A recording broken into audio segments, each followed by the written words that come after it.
You know what's funny? Captain Marcus Jackson leaned back in his chair, boots propped up on the xenoarchaeology lab's primary console.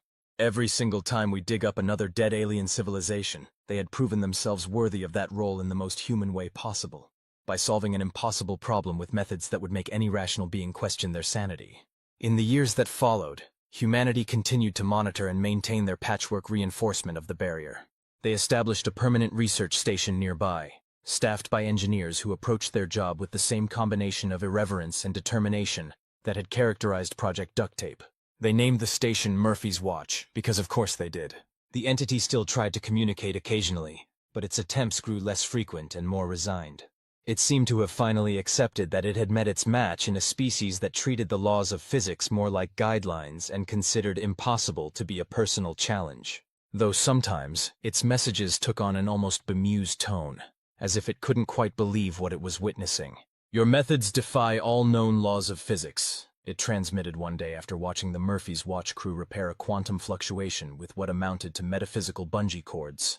"Yeah, we get that a lot," was the official response from Dr. Yuki Tanaka, the lead engineer on duty. She then proceeded to stabilize another section of the barrier using a technique that she'd invented while half asleep, and had dubbed quantum knitting, because it essentially involved weaving space-time back together like a cosmic sweater. The entity's next message came a few hours later.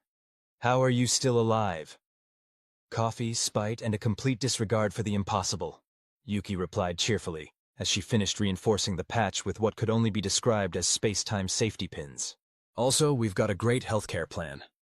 The exchange became something of a legend among the Murphy's Watch crew, emblematic of humanity's unique approach to cosmic engineering. They even had it printed on T-shirts. Coffee, spite, and physics violations.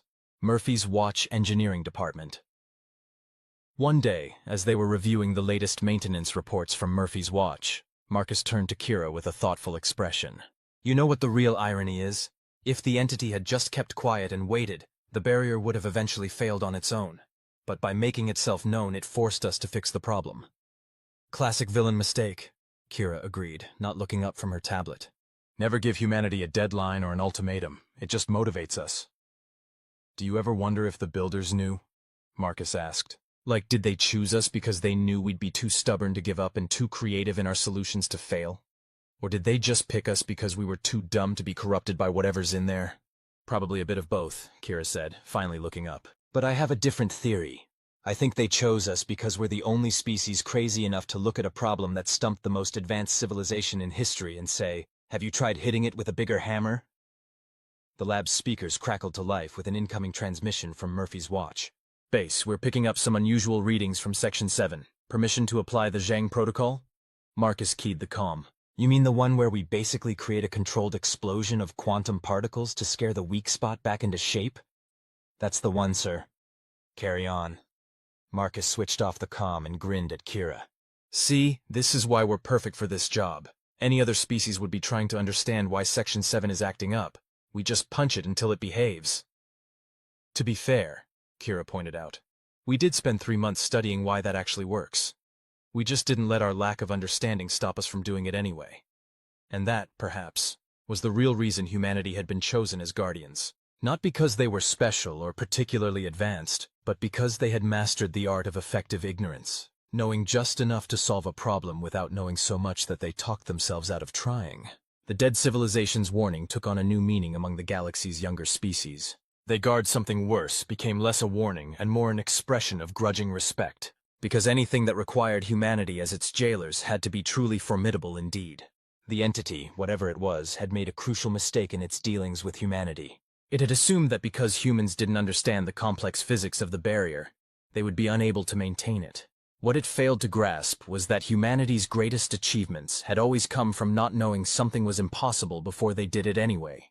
And so the galaxy continued to turn, with humanity standing guard over a horror they didn't understand, maintaining a prison they had repaired with methods that defied conventional physics, all while treating it as just another day at the office. Because that's what humans did best: the impossible, the improbable, and the inadvisable, all while making it look, if not easy, then at least entertainingly chaotic. After all, as the new plaque at Murphy's Watch read, "Humanity. Because sometimes the universe needs a solution that's so crazy it just might work." The reputation of Murphy's Watch grew throughout human space, attracting a particular breed of engineer and scientist. Those brilliant enough to understand the impossibility of what they were doing, but just unhinged enough to do it anyway. The station became known as a place where the laws of physics went to die, and where that's impossible was treated as a personal challenge. One particularly memorable incident occurred when a junior engineer named Miguel Rodriguez discovered that you could temporarily stabilize a weak point in the barrier by playing specifically pitched musical frequencies at it. This led to the creation of what became known as the Physics Violation Orchestra, a collection of instruments jerry-rigged to emit quantum-stabilizing frequencies. "You're telling me," Admiral Thompson said during his annual inspection, "that you're maintaining a section of the most important containment structure in known space, with the power of music?" "Well, sir," Miguel explained, trying to keep a straight face, "it's more accurate to say we're using precisely calibrated sonic frequencies to influence quantum-level fluctuations in the barrier's structure. But yes, basically we're playing music at it. Works better than it has any right to." The Admiral stared at the array of modified instruments, each one trailing cables that connected to various monitoring devices. "And the entity? What does it think of this method?" "It seems confused, sir. Last week it sent us a message asking if we were deliberately trying to drive it insane. We sent back a recording of our latest quantum-stabilizing symphony. Haven't heard from it since." The Admiral pinched the bridge of his nose. "Of course you did. Carry on, Rodriguez. Just try not to accidentally summon any elder gods with your physics-defying orchestra." "That would be the theoretical physics department next door, sir. They're the ones experimenting with multi-dimensional resonance patterns. We're just the ones playing quantum jazz." This sort of exchange became so common at Murphy's Watch that they started keeping a log of things that shouldn't work but do anyway. The log quickly became required reading for new staff members, both as a technical manual and as a reminder that at Murphy's Watch, the impossible was just Tuesday. Entry number 47. Discovered that the entity really hates bagpipe music. Like, really hates it. Quantum fluctuations decrease by 47% when we play Scotland the Brave on repeat. Dr. McPherson is way too happy about this. Entry number 183. Successfully repaired a Class 3 quantum breach, using a combination of graviton waves and what can only be described as extremely aggressive interpretive dance. Note: staff psychiatrist suggests we maybe take a few more breaks. Entry number 259. Turns out you can temporarily stabilize a weak point by showing it cat videos. No, we don't know why. No, we don't want to know why. Yes, we've added a dedicated cat video server to our emergency response protocols. The entity, for its part, seemed to oscillate between rage and bewilderment at humanity's methods. Its messages became less threatening and more exasperated. "This is not how physics works." Response: "And yet here we are. You cannot fix a quantum breach with interpretive dance." Response: "The readings say otherwise. Want to see our routine?" "What are you?" Response: "Very caffeinated and out of conventional solutions." As years passed, Murphy's Watch evolved from a simple monitoring station into something approaching a culture of its own. A place where the impossible was routine and the absurd was standard operating procedure. They developed their own traditions, their own jargon, and their own unique approach to cosmic engineering that somehow managed to be both utterly ridiculous and remarkably effective. They even started an annual competition called the Physics Violation Olympics, where teams competed to develop the most outrageous yet functional repair techniques. The winning entry from the third year, a method of stabilizing quantum fluctuations using synchronized swimming movements translated into graviton wave patterns, was actually incorporated into their standard repair protocols. The entity, having witnessed this particular development, sent what might have been its most human message yet. "What the actual fu-" The response from Murphy's Watch was equally succinct.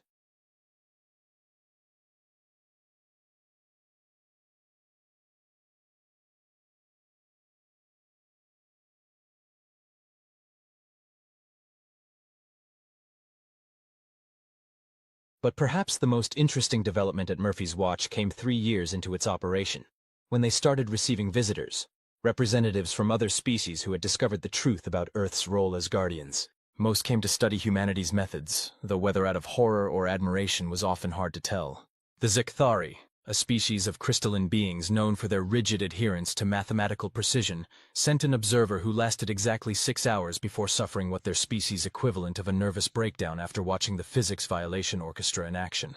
But the numbers, the observer kept repeating, their crystalline form flickering in distress. The numbers don't work. They cannot work. And yet, yeah, we get that a lot. Dr. Yuki Tanaka said, patting the crystalline being sympathetically with one hand, while adjusting what appeared to be a quantum harmonizing kazoo with the other. Want some coffee? It helps with the existential crisis. The Murgle, an aquatic species known for their advanced understanding of wave mechanics, proved more adaptable. Their representative, Dr. Bubbles, a rough translation that caused no end of amusement among the human staff, actually joined in on several repair operations. Your species, Dr. Bubbles observed while helping to calibrate the synchronized swimming quantum stabilizers, approaches physics the way a cat approaches gravity, with complete disregard for whether or not it should work, focusing instead on making it work anyway. That's actually a pretty good analogy, Miguel responded, especially since we literally used cat videos to stabilize the quantum matrix that one time. The entity, apparently monitoring these interactions, seemed increasingly baffled by the growing interspecies collaboration. Its messages took on an almost philosophical tone. Why do they not stop you? Probably because we're getting results, was Murphy's Watch's official response. Also, we make really good coffee. The station's reputation grew to the point where it began attracting attention from some of humanity's more unconventional research institutions. The Quantum Improbability Department of MIT, Massachusetts Institute of Tomfoolery, as it had been unofficially renamed, established a permanent research partnership, sending a steady stream of graduates who approached physics less as a set of immutable laws and more as a collection of polite suggestions. One such graduate, Dr. Raj Patel, no relation to Kira, made headlines across human space when he successfully stabilized a major quantum breach by essentially convincing it that it didn't exist. The technical paper he published on the incident, titled Schrödinger's Patch, Quantum Superposition as a Maintenance Tool, became required reading at Murphy's Watch, despite, or perhaps because of, containing sentences like, the breach was encouraged to consider the philosophical implications of its own existence until it became uncertain whether it was actually there, at which point it mostly sealed itself. The entity's response to this particular incident was telling. This makes no sense. Welcome to our world, was the official reply. Would you like to hear our quantum physics shanty? We wrote it specifically to annoy you. But perhaps the most significant development came when humanity's approach to maintaining the barrier began to influence how they approached other technological challenges. The Murphy's Watch method became shorthand for solving impossible problems through a combination of solid theoretical understanding and complete disregard for conventional limitations. When a colony on Proxima b faced imminent destruction from a massive solar flare, engineers used techniques developed at Murphy's Watch to create a temporary shield that, according to all known laws of physics, should have collapsed instantly. Instead, it held just long enough for the evacuation to complete. When a mysterious spatial anomaly threatened to tear apart a major shipping lane, a team of Murphy's Watch veterans solved the problem by, in their words, teaching space-time how to knit. The technical explanation filled 17 volumes and included 3 interpretive dance routines. The entity, watching all of this unfold, sent what might have been its first message tinged with something approaching respect. You are all insane. Technically, came the reply from Dr. Tanaka, who was at that moment using a modified karaoke machine to stabilize a quantum fluctuation. We prefer the term creatively unrestricted by conventional physical limitations. Also, your quantum signature is a bit flat. Might want to tune that up before we have to break out the bagpipes again. Life at Murphy's Watch settled into what passed for routine when your job involved maintaining an impossible prison using methods that made theoretical physicists cry. The entity's attempts to escape became almost perfunctory, more like a cosmic game of cat and mouse than a serious bid for freedom.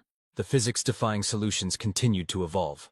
The physics violation orchestra expanded to include a quantum theremin section.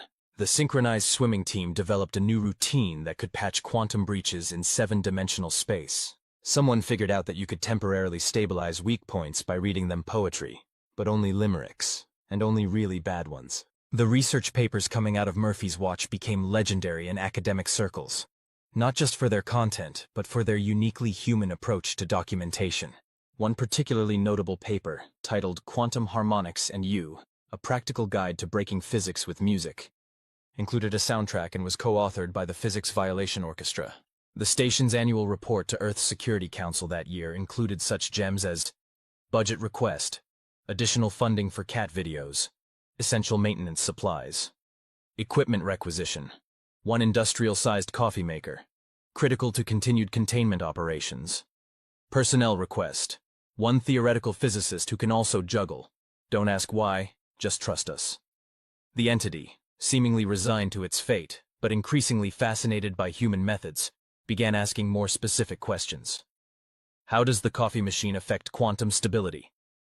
It doesn't, replied Dr. Tanaka, but it keeps us awake enough to notice when you're trying to be sneaky with those quantum fluctuations. Also, we've named it Bernard, and it's now part of the team. Why do you name your machines? Same reason we talk to them. It's polite. Besides, Bernard makes better coffee when we're nice to him. The entity's next message came after a long pause. Your species is impossible to understand. That's our secret, came the reply. We don't understand ourselves either. Makes us unpredictable. The 10th anniversary of Murphy's Watch brought with it a series of events that would go down in the station's already colorful history. It began when Dr. Rodriguez, now head of the acoustic physics department, discovered that the entity had developed a peculiar reaction to certain types of music. It's not just that it hates bagpipes, he explained during an emergency staff meeting. It's developing musical preferences. You're telling me, Admiral Thompson said slowly, that the cosmic horror we're containing has started to critique our music choices? Yes, sir. Last week it sent us a message complaining that our quantum stabilization symphony was, and I quote, off-key in the third movement. It then proceeded to provide detailed musical notation for improvements. The station's response was exactly what you'd expect from humanity. They organized a talent show. The first annual Murphy's Watch Got Talent and Physics Violations competition became an instant hit, with teams competing to create the most effective and entertaining quantum stabilization performances. The winning entry, a combination of interpretive dance, quantum harmonics, and what appeared to be synchronized yodeling, reduced quantum fluctuations in their sector by 73% and prompted the entity to send its first ever one-word message. Bravo. Dr. Kira Patel, visiting the station for the anniversary celebrations, found herself both amused and oddly moved by how much had changed. We started out trying to save the universe, she remarked to Marcus, who had tagged along for the visit, and somehow ended up creating the galaxy's weirdest performance art venue. Don't forget the physics violations, Marcus added cheerfully. We're really good at those too. The entity, perhaps sensing their presence, sent a message directly to their terminal.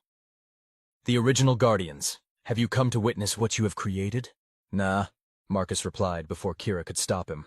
We just came for the show. Heard the Quantum Harmonics Choir is doing a special performance of Bohemian Rhapsody that might accidentally create a new form of matter. The entity's response was almost immediate. That is not possible. See, that's where you keep going wrong, Kira chimed in. Telling humans something's impossible is like waving a red flag at a bull. Watch this. Hey everyone. The entity says the Quantum Harmonics Choir can't create new forms of matter. The resulting surge of activity through the station proved once again that humanity's greatest motivation was often just spite. 3 days later, the Quantum Harmonics Choir, backed by the Physics Violation Orchestra and what appeared to be an impromptu dance troupe, did indeed create a new form of matter. It lasted only a few microseconds, and had no practical applications whatsoever. But that wasn't the point. The point was that they'd done it specifically because something had said they couldn't. The entity's message after that incident was its longest yet. I am beginning to understand why the Builders chose you. You are the only species capable of guarding something dangerous. Not because you understand the danger, but because you are more dangerous in your ignorance than any being could be in their knowledge. Ah, Dr. Tanaka responded. That's the nicest thing you've ever said to us. We're still not letting you out, though. I know. That is why you are effective guardians. Also, your third violin was flat in the last performance. Everyone's a critic, muttered the lead violinist of the Physics Violation Orchestra. Even the cosmic horrors, all left the same warning about Earth. If you say humans are crazy again, I will literally throw this million-year-old artifact at your head, Dr. Kira Patel replied without looking up from her microscope. The iridescent shard of what appeared to be crystalline data storage gleamed under the harsh laboratory lights. No, it's way better than that. Marcus grinned, spinning lazily in his chair. They all basically said, don't mess with Earth, they're guarding something worse. How messed up is that? Like, what could possibly be worse than humanity? Given your personal habits, I can think of several things. Kira finally looked up, pushing her glasses back up her nose. But you're not entirely wrong. This latest find has the same message, just with more colorful language. The laboratory of the research vessel, Curiosity, hummed quietly around them as they studied their latest discovery. The ruins they'd found on this particular dead world were remarkably well preserved, protected by what appeared to be some kind of stasis field that had only failed in the last few centuries. The civilization that had built it had been dead for millions of years, but their warning about Earth remained crystal clear. Go on, read it again, Marcus prompted, his eyes twinkling with mischief. I love this part.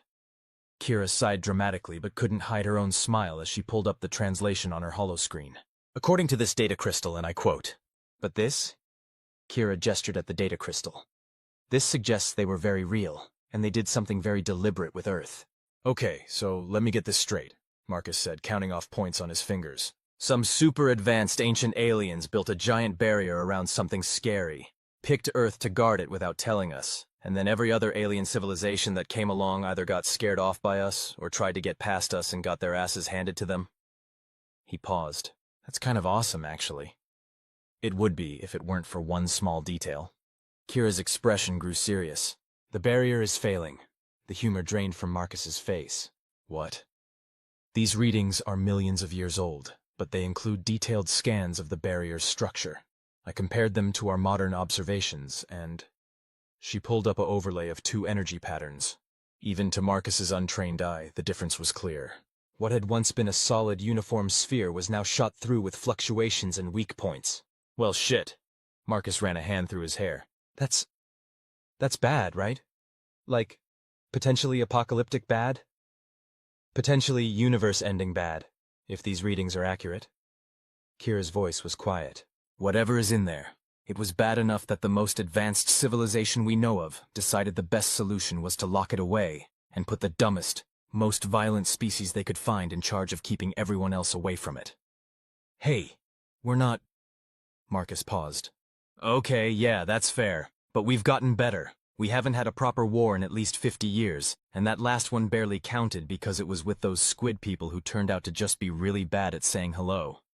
Missing the point rather spectacularly there, Marcus. Kira started pulling up more data streams. If the barrier fails completely, whatever is inside gets out. And given that the builders thought the best solution was to seal it away forever rather than try to destroy it, then it's probably not something we want to deal with, Marcus finished. So what do? We can't exactly patch a hole in space-time with duct tape, though God knows humanity would try if we could.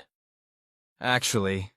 Kira's eyes lit up with that particular gleam that Marcus had learned to both love and fear. I think that's exactly what we need to do. Not with duct tape, obviously, but the principle is the same. We need to repair the barrier. And how exactly do we do that? In case you hadn't noticed, we're not exactly on the same technological level as these builder guys. No, but we have something they didn't.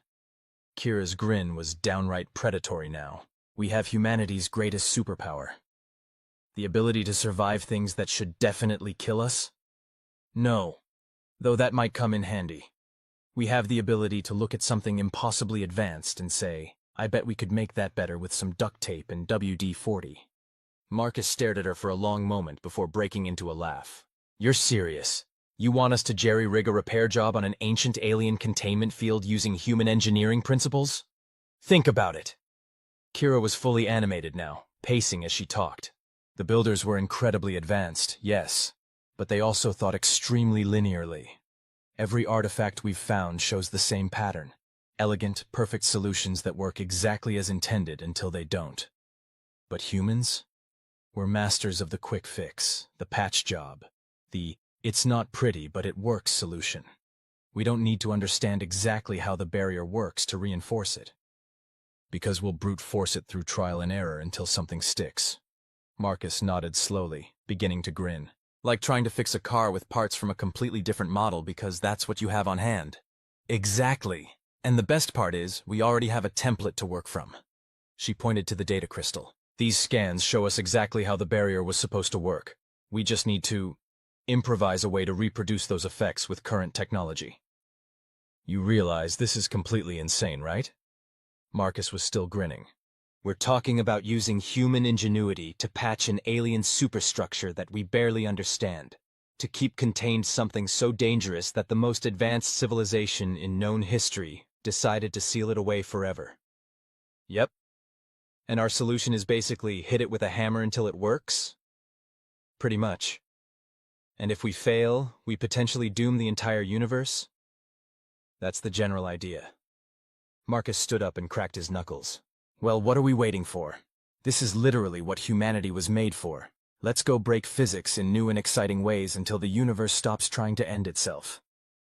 And so began Project Duct Tape, humanity's most ambitious and arguably most ridiculous engineering project to date. The plan was simultaneously brilliant and incredibly stupid, exactly the kind of combination that humanity excelled at. The basic principle was simple. They couldn't recreate the builder's technology, but they could create a crude approximation using brute force and massive amounts of energy. It was like replacing a precision-engineered force field with a really thick wall, not as elegant, but still effective at keeping things where they were supposed to be. The project drew scientists and engineers from every corner of human space, all of them drawn by the irresistible combination of an impossible challenge and the chance to save the universe through what amounted to cosmic engineering malpractice.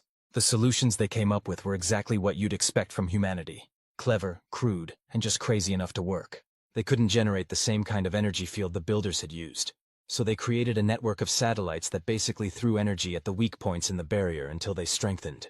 They couldn't reproduce the quantum-level containment effects, so they created what amounted to a series of overlapping force fields that achieved the same result through sheer stubborn persistence. It's like watching someone repair a quantum computer with bubblegum and paper clips, one alien observer noted.